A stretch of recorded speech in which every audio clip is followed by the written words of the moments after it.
Like Alex said, it's great that you're all here. Great that we can all get back together in person. So over the next 2 days, you're going to be hearing lots about the future and what's going on and how exciting it's going to be. And it is going to be exciting and it's going to be challenging, and how we're all going to work together to achieve all these good things. So I'm not going to do any of that. So I'm going to talk about the past. And I'm going to link it loosely to, well, not that loosely actually, to my experience in British Airways that I've worked in for over 45 years. During that time, clearly I've seen a number of changes, both in British Airways and in the industry itself. So my point about it is that I'm trying to say that it is difficult to understand the future if you don't, to some extent at least, understand the past. And I would say that because I am the past. So, 1976, that is the year that I joined British Airways. Not the year I was born, sadly, but the year I joined British Airways. And in that year, Concorde flew its first commercial flight, not to New York, because you know, the Americans in the audience, you hadn't invented or you hadn't built a successful supersonic jet, so you wouldn't let it fly into New York. So we had to go to Bahrain instead. And eventually Concorde did get into New York, but not until the end, I think it was 1977. And down in the bottom left-hand corner, about style, I read this and I realized that I had more in common with the women of the time than the men of the time. As I used to, I did used to wear flared trousers, and I did used to wear platform shoes. Fortunately, there are no pictures of this, and certainly not one I'm prepared to share. So that was 1976 when I joined. In that year, there was also a heat wave in the UK, and we had temperatures above 30 degrees, 35 degrees for almost a month, which is record-breaking. It still hasn't been broken today in terms of the length of it. And while I was working for a life assurance company in the middle of a heat wave in the city, that was 6 months after I left school, my friend sent me this advert saying, you need to come and join work British Airways. I'm getting paid 3 times what you're paying. I'm doing little or no work, and you get free travel. So I said, that's the job for me. So that's what happened. So as I said, Concorde started, I think it flew its first flight about a month before I actually joined, and flew to Bahrain, and then later it started to fly to Singapore as well, beyond Bahrain, actually a joint operation with Singapore Airlines. And our Concorde actually had Singapore Airlines logo on one side, which was amazing at the time. And like I said, it didn't get back into New York until end of 77, I think it was. So this is a call center. This is the call center, not the one I joined. I actually joined, so going back to the advert came out, I think in 1975, and in 1974, British European Airways merged with the British Overseas Airways Corporation. So European and long-haul services merged into one airline. And we then had 2 terminals in central London, one at Victoria, which is now the National Audit Office, and the other one, which is this one, which is at West London in Cromwell Road, which is now sadly a Sainsbury's superstore. But we had those 2 terminals in London because then the London Underground didn't reach the airport. You could not get to Heathrow Airport by underground or by train. You had to either be driven there or you had to get the bus. And the buses went from Victoria Air Terminal and West London Air Terminal in the centre of London. So this one is a picture of the call centre in the West London Air Terminal, which was formerly the BEA terminal. And apparently, I was told many years ago that I'm in this picture. But it's like, where's Wally? I've not been able to find myself in this picture at all, although I've tried several times. Down in the bottom left-hand corner, you can see the man in control, monitoring all the calls to make sure we were doing what we were being paid to do. A great job. And when I joined, we rotated. So one of the first things I did after telephone sales was to go into a department called Agents Inquiries. And Agents Inquiries, their objective, strangely now, was to calculate the cheapest fare. So travel agents would call up and we'd spend hours trying to work out how to reduce this fare and minimize the amount of money that the airline got. At the time, this seemed perfectly rational, and I thought, well, that's what you do. And actually, I would do it, and then my supervisor would check what I'd done, see if I'd missed out a more distant point, which would mean something to some of you and nothing to many of you. But all of these, and we do this for hours and hours and hours. Anyway, that was the joy of working for BA at that time, which was then a nationalised industry and had not been privatised, so profit really wasn't a big thing.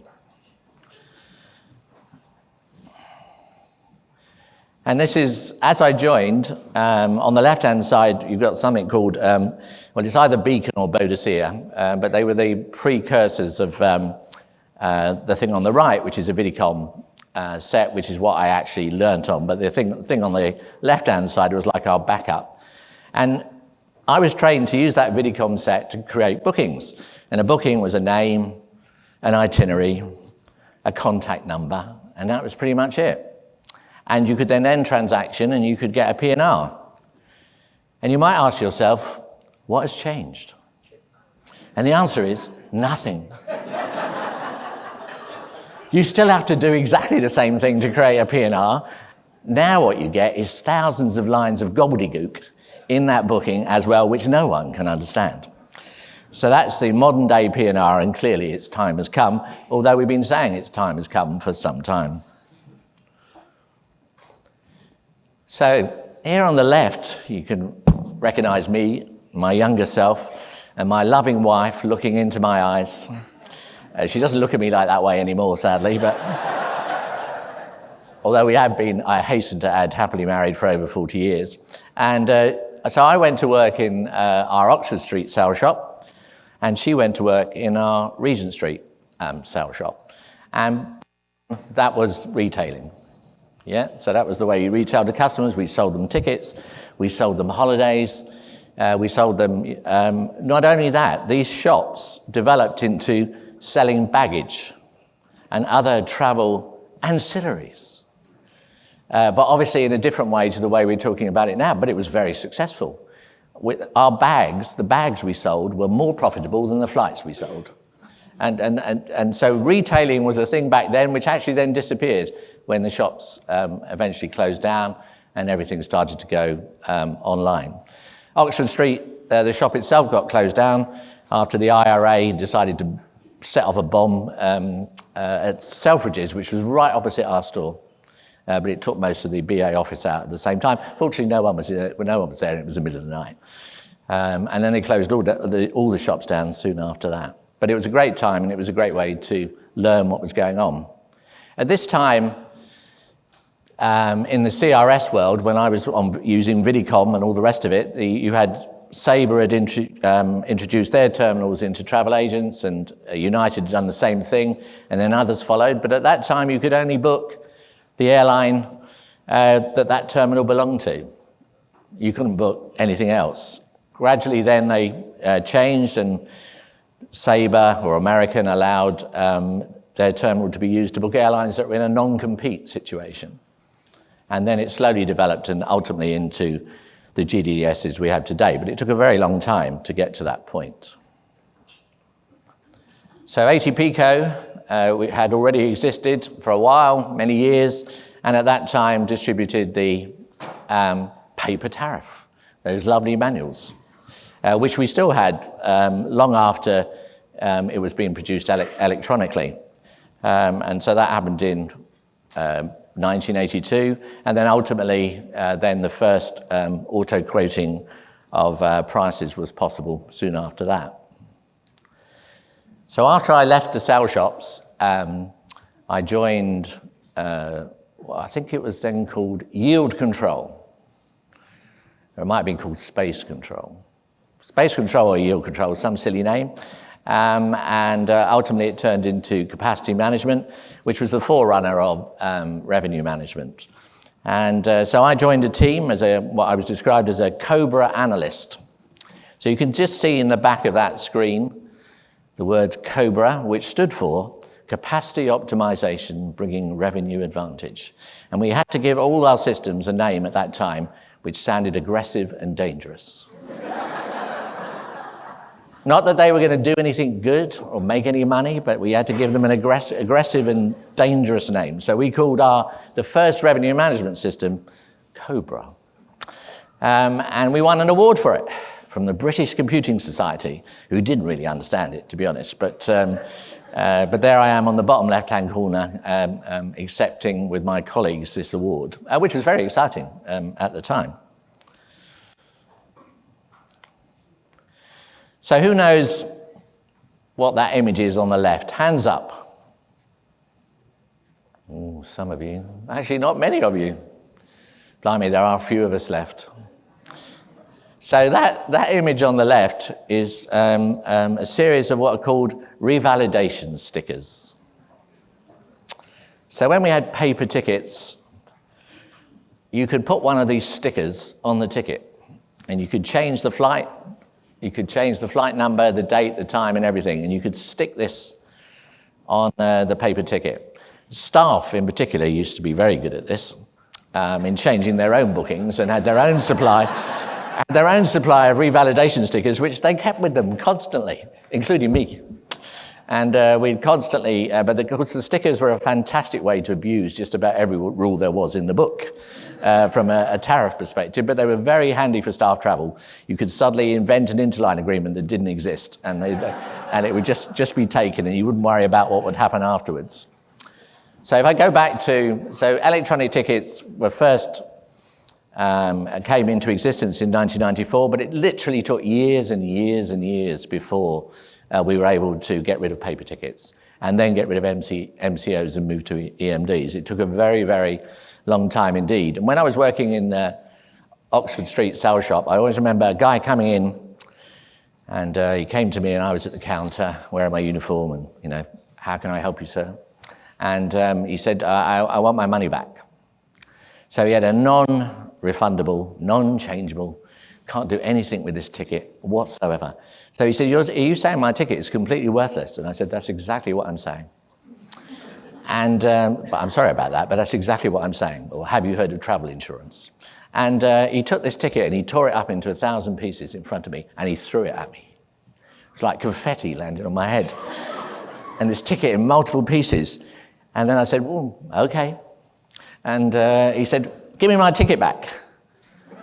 And I said, well, that's going to prove to be a bit tricky. And I really apologize. He said, so I've lost all my money. I said, I'm afraid you have.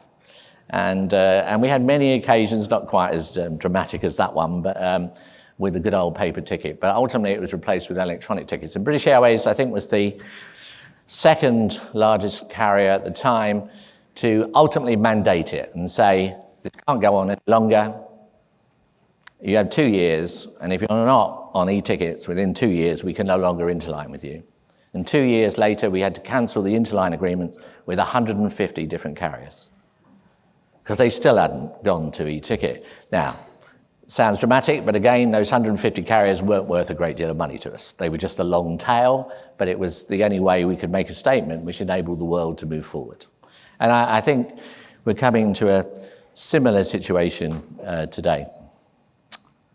So after I'd been in revenue management for a while, I got appointed as commercial manager and got posted to Tokyo for 3 years, which was absolutely fantastic, one of the best times of my career. But a couple of things happened. Soon after I arrived, on the left there, we had the sarin gas attack on the underground station. That underground station was right by our office and at the peak travel time. But fortunately, I was actually in Newcastle, back in the UK, visiting our call centre there, so I missed it. And then it was closely followed by the Kobe earthquake, which was much more tragic and killed literally thousands of people. But I'll come back to why that's relevant in a sec. On the right-hand side, you've got all the carriers with the wonderful tail fins that we had in the mid-90s, which was trying to show that we were a global airline. This went down very well overseas, and while I was in Japan, you had queues of people at the airport waiting to see these aeroplanes arrive and so as they could take pictures of them. In the UK, it got the opposite. And they had the famous picture of Margaret Thatcher, our beloved Prime Minister at the time, at a Tory party conference, putting a handkerchief over our tail fin to cover it up. And so globalization really didn't mean, wasn't of interest to people then, and they certainly weren't interested in seeing anything other than the British flag, which I thought was particularly sad. But that's the way it was at that time. So we now move to, we can now automated ticket reissues, again with the assistance of ATPCO, who developed the capability, and then all the GDSs and the airlines could use it. So this was another huge, big step forward, but we're still living in a world of PNRs and tickets. This isn't meant to be an advert for Amadeus, but Amadeus couldn't provide me with a decent slide, so this is what you've got. Sorry, Corinne. I know she's in the audience somewhere. She sent me pictures, but they weren't worth it, so I just used this one. So in the year 2000, we decided to, we had successfully sold our res system, inventory system, and DCS system to many carriers around the world, and I had many fun trips going over to the Far East in particular, to Korea, to Japan, to Taiwan, selling our systems under the Speedwing Technologies banner. But in the year 2000, we decided to outsource the whole thing. And we chose to outsource it to Amadeus. And they then took our inventory and DCS systems, which they didn't have at the time, and they rebuilt them. Copied what we'd done basically, but rebuilt them, made them better and all the rest of it. So we were then a fully Amadeus carrier from mid-2000s. And it was a great time. Developing the inventory system in Nice with Amadeus was, again, another fantastic experience and a big step forward. And then, skipping forward quite a lot to 2010, things have really started to move and really take us to where we are now in terms of NDC and ATPCOs role in it with open access right at the start and handing the schema over to IATA at that time. Now you can see there a dashing looking strange character, second in from the left, which is me. I didn't want to look like that, but they forced me to. And that was our distribution and revenue management teams at the time as we were trying to work out what to do with NDC. And it was a time of great excitement, and again, it was quite a while ago. And I would still say that not a lot has happened in the interim, and it's taken us a very, very long time to move forward on this stuff, and there are many reasons for that.